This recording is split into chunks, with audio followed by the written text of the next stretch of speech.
Lifeweaver is currently the most recent support added to Overwatch 2, and he has an incredibly complex kit. In order to avoid throwing your games, let's review some of the most common mistakes you are making against every single hero in the game. Starting off with D.va, when D.va launches in her bomb, look around to see if any of your teammates are in need of a pull. I see a lot of players get selfish and forget to help someone out, and this oftentimes changes the course of the game. When Doomfist is ulting, you want to make sure that you do not waste your dash or jump on your pedal platform too late, as he will slam onto you. You can work around this by activating the pedal early and hiding under it. The worst thing you can do against a Junkerqueen is get up close and personal. While it might be harder to hit her as a result, make sure you keep your distance and life grip your team away when needed. Against Orisa, make sure you don't waste your dash and pedal platform when she has her ultimate Terra Surge. The worst mistake you can make is not having it active to save your team in a pinch, especially when it is so easily countered. Never assume that your pedal platform is safe from Ramattra, as he can shoot through it with his fists if he has them available. Make sure you always track when you think the enemy Reinhardt is going to have shatter so you can lift your teammates up. And don't be that guy to life grip your friendly tank just for a squishy to get one shot by the pin instead. Make sure that you don't life grip every single hook that Hog makes.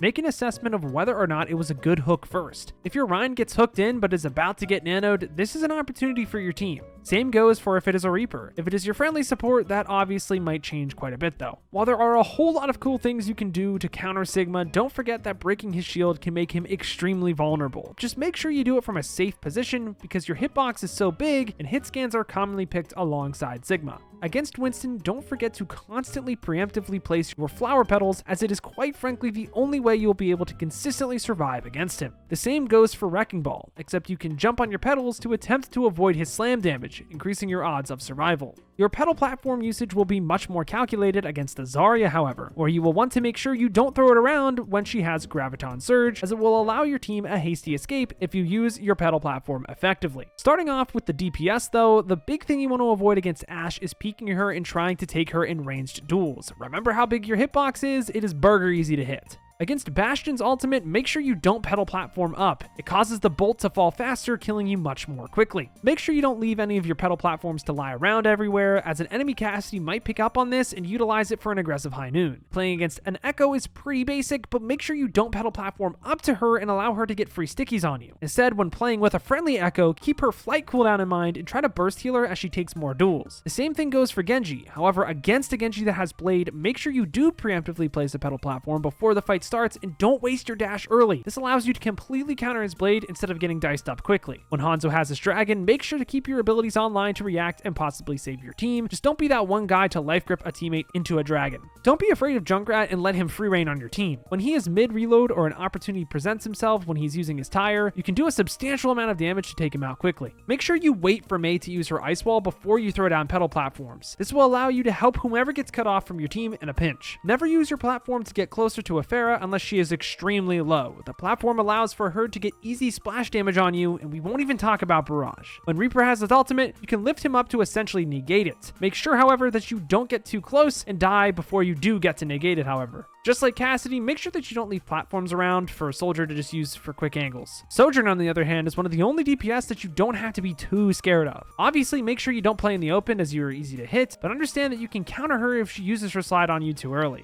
Understand that Sombra can hack your platforms, EMP your tree, and make your life miserable. The mistake is you playing too aggressively and having reckless disregard for her powers. The next one, though, is pretty big. Placing your petals actively within Symmetra's range will charge her up, allowing her to reach her max beam charge very early in the fight. Same goes for your tree. This might be the biggest mistake on the list, so make sure you keep this in mind. Much like Junkrat, Torb has a huge hitbox that is easy to frag as Lifeweaver. Make sure that you pump some necessary damage into his turret as well when you have the opportunity, as not doing so makes the lives of your DPS a nightmare. Tracer isn't the worst character to play into as Lifeweaver, just make sure that you do not get carried away with dueling her. Try to bring her to your team to help when possible. Make sure you don't assume that your petals are safe against Widowmaker, as it only makes you more visible to some of her different angles that she may take. So to finish off with support, make sure that you don't life grip every single time Ana sleeps or antis a target. Really make sure that they are in active danger the moment this happens. Keep in mind that life grip does not cleanse either. Sometimes the target will still die anyways, so keep this in mind. Perhaps the largest mistake you can make against Baptiste is to not break his immortality field when it is in your line of sight. Use these situations as opportunities for yourself to get aggressive and make a huge difference within your team. Against Brigitte, make sure that you keep your abilities online to get away from her efficiently. efficiently. You may not be able to efficiently kill her, but playing close to her without options is a surefire way to get you killed. Dueling a Kiriko with Suzu is simply a lost fight for you as Lifeweaver. While it is possible on other characters, she is one you'll want to avoid. Against the Lifeweaver, the mistake you are making is playing Lifeweaver, so just swap. This character is ass. Make sure you aren't letting the Lifeweaver use your pedal platforms. The more you set them up in spots for him in the mid-fight, the more options you are giving him, allowing him to do more damage, healing, and get his ultimate faster than you as a result. When playing against a Lucio, you can expect that his team is going to be able to run you down easily. Because of this, make sure you avoid playing too close to your tank in the front line and prolong the fight over a long period of time. Against Mercy, the idea is quite different. Typically, she is going to be enabling different DPS to take aggressive angles, so make sure that you stay aware before you make a mistake and get deleted. Moira can easily outheal your damage on her, so generally it is a waste of time to do anything aggressive against her. While in Coalescence though, make sure you play in cover and respond with aggressive utility usage when the opportunity presents itself. And lastly, just like other DPS, make sure you don't expose yourself early to Zenyatta. Your large hitbox is extremely easy for him to take out quickly. If he is reloading, you can delete him fast, but it is difficult to find these opportunities without dying. And that wraps up all of the mistakes for the newest hero, Lifeweaver. There are a lot of creative things you can do on this character, but there are a lot of specific things you want to avoid too. Make sure you catch up on the rank up fast with Lifeweaver Guide here on the channel, but until next time, I've got to peace out and Paz out. I'll see you in the next one.